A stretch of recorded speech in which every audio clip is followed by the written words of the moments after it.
BDA ಮನೆಗಳು ವಿಶ್ವಾಸದ ನೆಲೆ, ಕೈಗೆಟುಕುವ ಬೆಲೆ. ಬಿಡಿಎ ಫ್ಲಾಟ್ ಮೇಳ, ವಿಲ್ಲಾಗಳು ಮತ್ತು ಫ್ಲಾಟ್ಗಳಿಗೆ ಸ್ಥಳದಲ್ಲೇ ಬುಕಿಂಗ್. ಡಿಸೆಂಬರ್ 6 ಮತ್ತು 7ರಂದು ಕಣಿಮಿಣಿಕೆ, ಹುಣ್ಣಿಗೆರೆ. ಗ್ರಾಹಕರು ಎಲ್ಲಾ ಬಿಡಿಎ ಯೋಜನೆಗಳಲ್ಲಿ ಲಭ್ಯವಿರುವ ಫ್ಲಾಟ್ಗಳನ್ನು ಖರೀದಿಸಬಹುದು. ಸಹಾಯವಾಣಿ ಸಂಖ್ಯೆ 9413166622.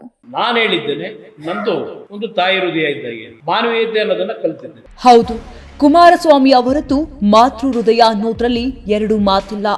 ಹಾಗಾಗಿಯೇ ಒಮ್ಮೊಮ್ಮೆ ಭಾವುಕರಾಗಿ ಮಾತಾಡುತ್ತಾರೆ. ಅದನ್ನೇ ರಾಜಕೀಯ ವಿರೋಧಿಗಳು ಕಣ್ಣೀರಿನ ಪಾಲಿಟಿಕ್ಸ್ ಅಂತ ಗೇಲಿ ಮಾಡುತ್ತಾರೆ.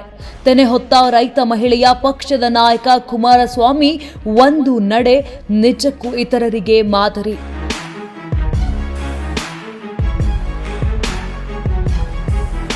ಹಲವು ದಶಕಗಳಿಂದಲೂ ರಾಜ್ಯದ ಲಕ್ಷಾಂತರ ಅಂಗನವಾಡಿ ಕಾರ್ಯಕರ್ತೆಯರು, ಅಕ್ಷರ ದಾಸೋಹ, ಆಶಾ ನೌಕರರು ಫ್ರೀಡಂ ಪಾರ್ಕ್ನಲ್ಲಿ ಕೂತು ರಾತ್ರಿ ಹಗಲು ಬಿಸಿಲು ಮಳೆ ಎನ್ನದೆ ಹೋರಾಟ ಮಾಡುತ್ತಲೇ ಇದ್ದರು. ವೇತನ ಹೆಚ್ಚಿಸಿ, ವೇತನ ಭದ್ರತೆ ನೀಡಿ ಅಂತ ಗೋಳಾಡುತ್ತಲೇ ಇದ್ದರು. ಆದರೆ ಯಾವೊಬ್ಬ ನಾಯಕನು ಪ್ರಾಮಾಣಿಕ ಪ್ರಯತ್ನದ ಮೂಲಕ ಈ ಹೆಣ್ಣು ಮಕ್ಕಳ ನೋವಿಗೆ ಮಿಡಿಯುವ ಕೆಲಸ ಮಾಡಲೇ ಇಲ್ಲ. ಇದೀಗ ಕುಮಾರಸ್ವಾಮಿ ದೃಢ ಹೆಜ್ಜೆ ಇಟ್ಟಿದ್ದಾರೆ. ಅದುವೇ ದುಡಿಯುವ ತಾಯಂದಿರನ್ನ ದೆಹಲಿಗೆ ಕರೆದೊಯ್ದಿದ್ದು ಅವರ ನೋವಿಗೆ ಮಿಡಿತಿತ್ತು. ಬಿಸಿಯೂಟ ಯೋಜನೆ, ನೌಕರರಿಗೆ ವೇತನ ಹೆಚ್ಚಳ ಸೇರಿದಂತೆ ವಿವಿಧ ಬೇಡಿಕೆಗಳ ಈಡೇರಿಕೆಗೆ ಒತ್ತಾಯಿಸಿ ಅಕ್ಷರ ದಾಸೋಹ ನೌಕರರು, ಅಂಗನವಾಡಿ ಕಾರ್ಯಕರ್ತೆಯರು ಸಿಐಟಿಯು ನೇತೃತ್ವದಲ್ಲಿ ಮಂಡ್ಯದಲ್ಲಿ ಬೃಹತ್ ಪ್ರತಿಭಟನೆಯನ್ನ ನಡೆಸಿದರು. ಇದೇ ವೇಳೆ ಕೇಂದ್ರ ಸಚಿವ ಎಚ್.ಡಿ. ಕುಮಾರಸ್ವಾಮಿ ಅವರು ಪ್ರತಿಭಟನೆ ಬಿಟ್ಟು ಮಾತುಕತೆಗೆ ದೆಹಲಿಗೆ ಬರುವಂತೆ ಆಹ್ವಾನವನ್ನ ನೀಡಿದ್ರು. ಅಷ್ಟೇ ಅಲ್ಲ, ಅವರೇ ಖುದ್ದಾಗಿ ದೆಹಲಿಗೂ ಕರೆದೊಯ್ತಿದ್ರು. ಆಮೇಲೆ ಏನಾಯ್ತು ತೋರಿಸ್ತೀವಿ ನೋಡಿ. ಜಿಲ್ಲಾಧಿಕಾರಿ ಕುಮಾರ್ ಅವರ ಮೂಲಕ ರಾಜ್ಯ ಅಂಗನವಾಡಿ ನೌಕರರ ಸಂಘದ ಪದಾಧಿಕಾರಿ ಶ್ರೀ ಕುಮಾರಿ ಅವರೊಂದಿಗೆ ದೂರವಾಣಿಯಲ್ಲಿ ಮಾತನಾಡಿದ ಕೇಂದ್ರ ಸಚಿವರು, ನೀವು ಚಳಿಯಲ್ಲಿ ರಸ್ತೆಯಲ್ಲಿ ಧರಣಿ ಕೂರುವುದು ಬೇಡ. ನಿಮ್ಮ ಸಂಘದ ಪ್ರತಿನಿಧಿಗಳಲ್ಲಿ 10 ಜನ ಪ್ರಮುಖರು ನವದೆಹಲಿಗೆ ಬನ್ನಿ. ನಾನೇ ಸಂಬಂಧಪಟ್ಟ ಸಚಿವರು, ಅಧಿಕಾರಿಗಳ ಜೊತೆ ಸಭೆ ಏರ್ಪಾಡು ಮಾಡಿಸುತ್ತೇನೆ. ನಾನು ನಿಮ್ಮ ಜೊತೆ ಸಭೆಯಲ್ಲಿ ಪಾಲ್ಗೊಳ್ಳುತ್ತೇನೆ. ಧರಣಿಯನ್ನು ಕೊನೆಗೊಳಿಸಿ ದೆಹಲಿಗೆ ಬನ್ನಿ ಎಂದು ಕೋರಿದ್ರು. ನೀವು ಬಂದು ಹೋಗುವ ವಿಮಾನಯಾನ ವೆಚ್ಚ ಹಾಗೂ ದೆಹಲಿಯಲ್ಲಿ ವಸತಿ ವ್ಯವಸ್ಥೆಯನ್ನು ನಾನೇ ಕಲ್ಪಿಸುವೆ. ತಾಯಂದಿರು ಚಳಿಯಲ್ಲಿ ಬೀದಿಯಲ್ಲಿ ಇರುವುದು ಬೇಡ. ದಯಮಾಡಿ ಚರ್ಚೆಗೆ ಬನ್ನಿ ಎಂದು ಸಚಿವರು ವಿನಂತಿಸಿದರು.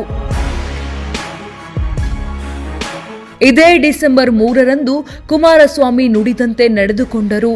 ಅಂಗನವಾಡಿ, ಅಕ್ಷರ ದಾಸೋಹ ಹಾಗೂ ಆಶಾ ಕಾರ್ಯಕರ್ತೆಯರ ಸಮಸ್ಯೆಗಳ ಬಗ್ಗೆ ಕೇಂದ್ರದ ಮಹಿಳಾ ಮತ್ತು ಮಕ್ಕಳ ಕಲ್ಯಾಣ ಖಾತೆ ಸಚಿವರಾದ ಅನ್ನಪೂರ್ಣ ದೇವಿ ಮತ್ತು ಶಿಕ್ಷಣ ಸಚಿವ ಧರ್ಮೇಂದ್ರ ಪ್ರಧಾನ್ ಅವರೊಂದಿಗೆ ಕೇಂದ್ರದ ಬೃಹತ್ ಕೈಗಾರಿಕೆ ಮತ್ತು ಉಕ್ಕು ಖಾತೆ ಸಚಿವರಾದ ಎಚ್.ಡಿ. ಕುಮಾರಸ್ವಾಮಿ ಅವರು ಮಹತ್ವದ ಮಾತುಕತೆ ನಡೆಸಿದರು.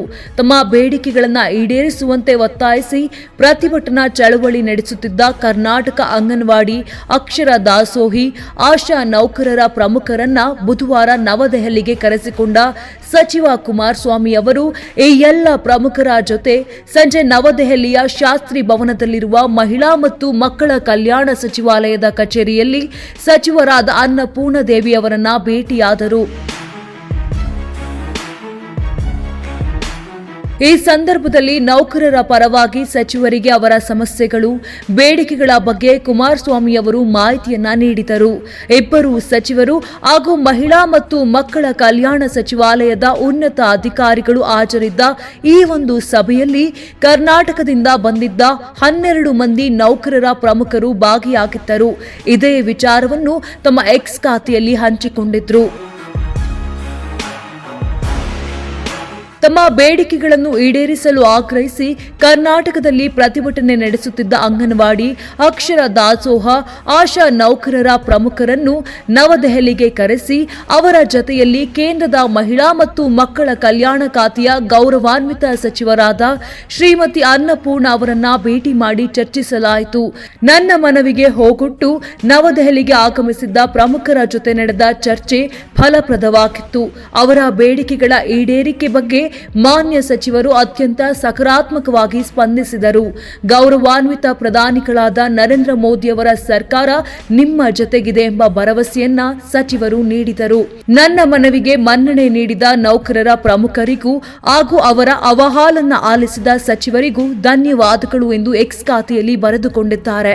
ಕುಮಾರಸ್ವಾಮಿ ದೆಹಲಿಗೆ ಕರೆದೊಯ್ದ ನಿಯೋಗದಲ್ಲಿ ಎಸ್ ವರಲಕ್ಷ್ಮಿ, ಎಚ್.ಎಸ್. ಸುನಂದ, ಮಾಲಿನಿ ಮೇಸ್ತ್ರ, ಶಾಂತ, ಲಕ್ಷ್ಮೀ ದೇವಮ್ಮ, ಮಹದೇವಮ್ಮ, ಶಶಿಕಲಾ, ದೊಡ್ಡವ್ವ, ಪೂಜಾರಿ, ನಂಜಮ್ಮ, ಗುಲ್ಜಾರ್, ಉಷಾರಾಣಿ, ಸಿಂಧು, ಸವಿತಾ ಇವರೆಲ್ಲ ನೌಕರರ ನಿಯೋಗದಲ್ಲಿ ಇದ್ರು. ಇಚ್ಛಾಶಕ್ತಿ ಅನ್ನೋದು ಇರಬೇಕು. ಅದು ಕುಮಾರಸ್ವಾಮಿ ಅವರಲ್ಲಿ ಎದ್ದು ಕಂಡ ಈ ನಡೆಯನ್ನ ಮೆಚ್ಚಲೇಬೇಕು. ಹೋರಾಟದ ವೇಳೆ ಬರೀ ಭರವಸೆ ಕೊಡುವ ಬದಲು ಸಮಸ್ಯೆಯ ಮೂಲಕ ಹೋಗಿ ಆ ಪರಿಹಾರವನ್ನ ಹುಡುಕುವ ಕ್ರಮ ಏನಿದೆ ಅದು ಶ್ಲಾಘನೀಯ. ಕುಮಾರಸ್ವಾಮಿ ಮಾತೃ ಹೃದಯ ಅನ್ನೋದು ಬರೀ ಮಾತಲ್ಲ, ವಾತ್ಸವ ಅನ್ನೋದಕ್ಕೆ ಈ ನಡೆ ಹಾಗೂ ನುಡಿ ಸಾಕ್ಷಿಯಾಗಿದೆ. ಇನ್ನು ಕುಮಾರಸ್ವಾಮಿ ಅವರ ನಡೆಯ ಬಗ್ಗೆ ನೀವೇನಂತೀರಿ? ಕಮೆಂಟ್ ಮಾಡಿ.